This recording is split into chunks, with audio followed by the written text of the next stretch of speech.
Perfect. Well, guys, thank you so much for your time. Again, my name is Matt Smyth from Victory Selling. We specialize in sales and really helping company understand their current sales processes, their current salespeople, if they're hiring new salespeople, and our goal is to really partner with the companies and really help them understand what's going on from a sales perspective. And one thing we use is called the sales DNA test. And this is a slide of the sales DNA test, but it really is comparing either your current salespeople to 2.1 million other salespeople who have taken this assessment, 34,000 different companies. And so when we're using this, we're using science and data to really get a better understanding of where that salesperson is and where they're currently going through. So this is the first slide is really just a quick snapshot of what we'll see when someone takes the assessment.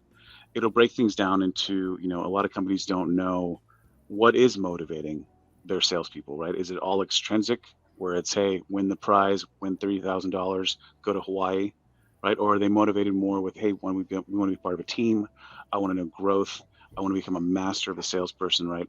Or are they, altruistic, where it's the company comes first, I'll do whatever it takes to close the deal. Now, if that salesperson there, we're finding that it's only really 1% of all salespeople are altruistic. So that person might not be in the right job as a salesperson, that they're always going to be, they might be better catered towards customer service. But this test will measure about 21 different sales competencies.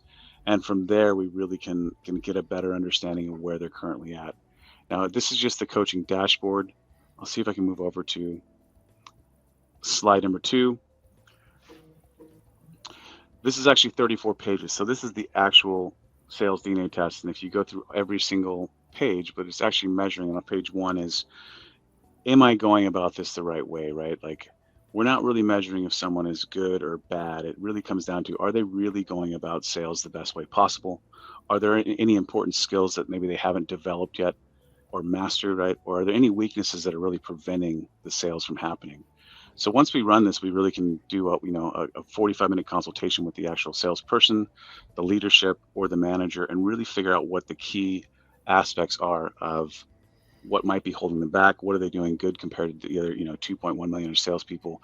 And once we have that, it's either going to be a skill or, their DNA, but we can really help them achieve and stop holding their sales back.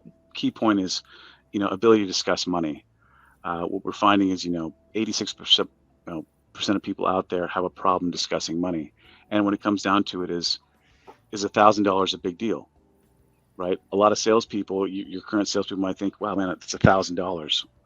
Well, that's actually hindering their ability to talk to the client, because if they need to close a $500,000 deal, if they're thinking $1,000 a lot, it's going to hold them back from actually being able to answer or ask the tough questions to help their clients make the right decision and go with the solution. So we've been having a lot of fun with this. We're licensed, one of the top 5 people that can administer these tests. And if there's any questions I can help anyone, I was, completely shocked when I took this test, and I wasn't 100% at being a salesperson. But what I found was, at the end of this test, on the last page, on page 25, it shows all the hindrances that I was not, fully doing to reach my full potential. And after that, I started really using our online software to really do our training and get better at what was really holding me back as a salesperson. So if there's any questions, we also administer this test for people that are hiring. So if I can save you a ton of time on going through 50 different resumes and flipping a coin to see if the person's going to be great. These tests are actually 92% accurate in determining who will be a top performer in the next 6 months if you go with what a recommended candidate we choose. So I hope I answered.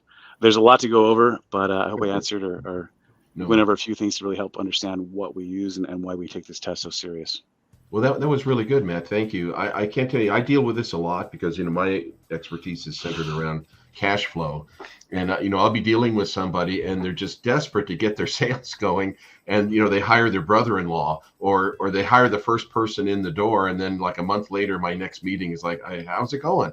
Oh, it's not going well. He's not selling anything. Well, here's a way to find out. Now, can you tell us how many times in total this test has been given? That's probably why it's so accurate. 2.1 million times. Wow. Right now, I think they're going to hit the 2.2 million mark anytime soon. So it's a lot. It's a lot of salespeople. And, I don't know if I can go back to the old slide. Sorry, I'm having a hard time navigating. Here, I can put it back over here. There we go. Yeah, as you can see, there's different colors, right? The blue is actually the salesperson, right? The green is what the top the top 5% of salespeople are doing. The yellow is, hey, where you need a little work, and then red is where the majority of people are landing, what they're not doing, what's actually hindering their sales performance. So again, if we can help them, either eliminate hiring the wrong person from the get-go, or let's really help them figure out what's motivating them, what's holding them back. Are they good at hunting? Do they need to take more, you know, training on how to be a better hunter? It all comes down to customizing this test based on the type of salesperson you're hiring. So if you're looking to sell blue coffee cups, right, and that person needs to really be a hunter and make 100 phone calls a day, we're going to make sure we're really keying in the key aspects to help you hire that person that has no problem with rejection, can hunt their own ability, can do whatever it takes to make the close and deal, and and help them along the way get better. It helps in all facets. Well, thanks, Matt. That was really interesting.